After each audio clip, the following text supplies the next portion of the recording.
All right, so over on Fox News, Larry Kudlow, who is perpetually wrong about everything relating to economics, recently did a segment where he essentially takes Elon Musk's boot and stuffs it firmly in his mouth and proceeds to slobber all over it as he defends the billionaire class and their ability to basically avoid paying damn near any taxes, especially when compared to their overall wealth that they are accumulating. So let's go ahead and watch this segment, and then I'll explain how embarrassingly wrong all of this actually is. Then there's a bunch of people tweeting or commenting that Elon Musk doesn't pay his fair share of taxes. I love this one. From Bloomberg especially. Elon Musk's untaxed wealth is helping to finance his Twitter buyout. Oh my gosh. A bunch of far-left progressives echoed this Elon doesn't pay his taxes argument, but wait a minute. In 2021, Elon Musk paid $11 billion in taxes. Get this, $11 billion. You think that's enough? You think that qualifies for his fair share? By the way, it's the largest individual tax payment in American history. Of course, the lefties want the wealth confiscation tax on unrealized capital gains, which will never happen. It's unconstitutional, has been rejected in socialist Europe, and it's just downright stupid. And by the way, do they want Jeff Bezos and Mark Zuckerberg and George Soros and Tim Cook and Bill Gates and Sundar Pichai or other woke CEOs in the media business to each pay $11 billion? Oops.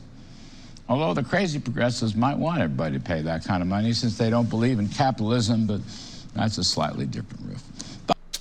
Okay, so yeah. I mean, there was a lot going on in that. I kind of like how he ended that off by trying to portray progressives as being like inconsistent in our wanting to tax billionaires. I mean, floating out like Jeff Bezos as a progressive CEO. Jeff Bezos, the Amazon corporation that forces workers to pee in bottles and shit in bags on the jobs in order to meet their brutal quotas. The same Amazon that is currently engaging in widespread illegal union busting activity. Yeah, that's a very woke corporation. I mean, what the fuck is he even talking about there? Of course, every single leftist that I've been made aware of in the entirety of it is supportive of taxing all of these billionaires, not just $11 billion as some abstract, weird, specific number, but taxing them entirely out of existence. I mean, billionaires should not exist in a functioning society. They wield way too much economic and political power, and we see that demonstrated in, you know, basically the event that set off him making this segment in the first place, with Elon Musk having enough wealth at his disposal to spend $44 billion to just buy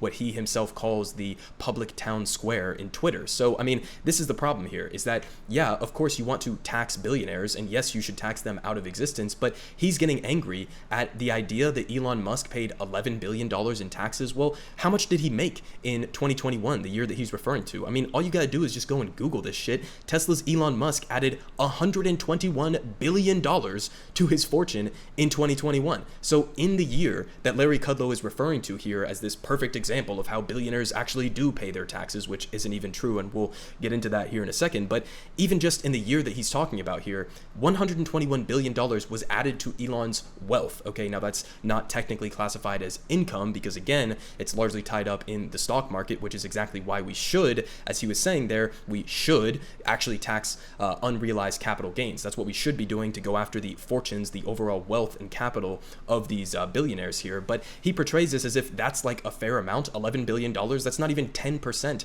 of his wealth that he accumulated over that one single year. So no, $11 billion is not nearly enough. It should be the entirety of his fortune again. But on top of that, not only in just the year-to-year context, but he pulled 2021 out for a very specific reason. And that is because this was basically the only year that Elon Musk and some other billionaires actually did pay taxes. So the entire reason why Elon Musk in 2021 had to pay that $11 billion tax bill was because of stock options that he had from Tesla from nearly a decade ago that he was forced to basically act on. And so he had to realize those gains, and then he had to pay a tax on those realized capital gains when he had to sell the stock. So here's a breakdown of exactly why he had to pay that tax. They say stock options Musk was awarded in 2012 are set to expire in August of next year, talking about in 2021. And in order to exercise them, he has to pay an income tax on the gain. And they say, though Tesla shares have taken a stumble since Musk's Twitter poll, they remain remain incredibly valuable, and the stock is up 28% year to date.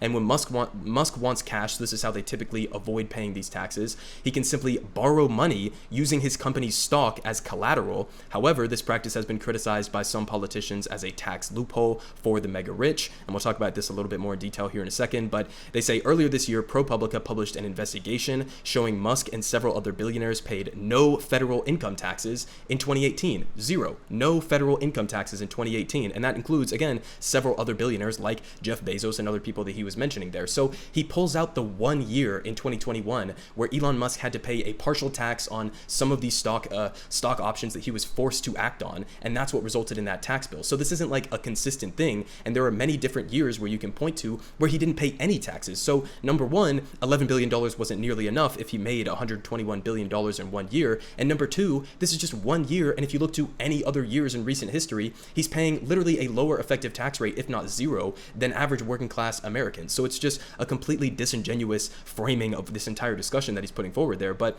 they continue saying between 2014 and 2018, Musk paid $455 million in taxes on $1.52 billion of income. So again, that's a tiny fraction. I mean, we're talking about like a third of his actual reported income. But according to ProPublica, despite his wealth growing by $13.9 billion over that same period. So again, paid $445 million in taxes off a wealth gain of $13.9 billion in taxes. So again, a lower effective tax rate than your average teacher or your average nurse or your average working class Jane and Joe here in the United States. And they say, according to Forbes, Musk is now worth over $244 billion on paper, making him the world's richest man. So yeah, $11 billion, especially when in a typical year, he doesn't even pay any taxes at all on his income. $244 billion, yeah, we should be taxing a hell of a lot more than that $11 billion tax bill that he had to pay. I mean, that's a fraction of what he earned in the year that we're talking about in question. So of course, we should be not only taxing him on that, we should be taxing him on much more than that. But of course, somebody like Larry Kudlow, who is just a propagandist for corporate America, is coming out and just licking the boots of all of these billionaires. And again, this isn't like anything secret. This is basically the scam that billionaires have been operating for years now. It's basically referred to as the buy, borrow, die strategy. And if you look at billionaires like Bezos or billionaires like Musk, their effective tax rate when compared to a typical American household, I mean, you can see Jeff Bezos, for example, his wealth absolutely skyrocketing, especially over the last couple of years during the pandemic, to now upwards of $127 billion, and see that his taxes are not even really going up, barely at all. And then you compare that to a typical American household, and you can see that their taxes are proportionately going up with the amount of income that they are reporting. So again, it's just this completely ridiculous scam of this buy, borrow, die strategy, where billionaires, instead of having to actually pay any taxes on their stocks that they are holding or paying any taxes on the wealth that they are accumulating, instead of having to pay taxes on that, they're only forced to pay taxes if they realize those gains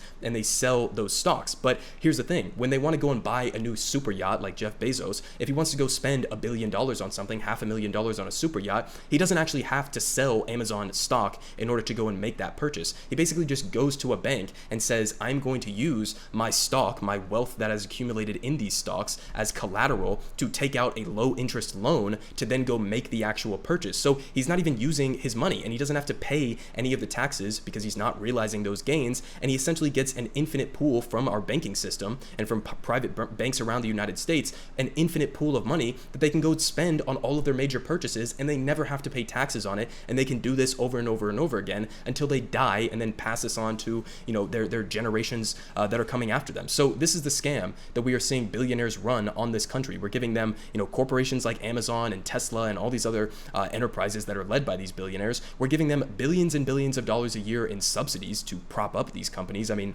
Elon Musk's companies literally would not be around today if it wasn't for government bailouts and taxpayer money. And then they turn around and they're completely scamming us because, number one, they're using these loopholes, which should be closed, obviously. They're using these loopholes in order to avoid paying any income tax whatsoever, and they're simultaneously accumulating more wealth than we've ever seen in the history of humanity. So sure, you can go and point to that 1 year of one tax bill that isn't even a, you know, 1/10 of what he made during that year and say, look, he paid $11 billion. That's this scary large amount. Isn't that a fair tax amount? And then you actually look at that in context and you realize, no, that's not even a fraction of what he should be paying. And honestly, we shouldn't have billionaires even existing in this country, or any country for that matter, because it's just a demonstration of the rapid accumulation of wealth at the very top, in this case, the 0.00001% of American society, that have enough money personally at their disposal in order to solve many of the problems that we have within society that we're not able to address because we don't have the funding, as conservatives like to portray it. We just don't have the money to pay for all of these things. Well, the money is sitting right there in the pockets of billionaires who are refusing to pay taxes as they continue to loot the treasury.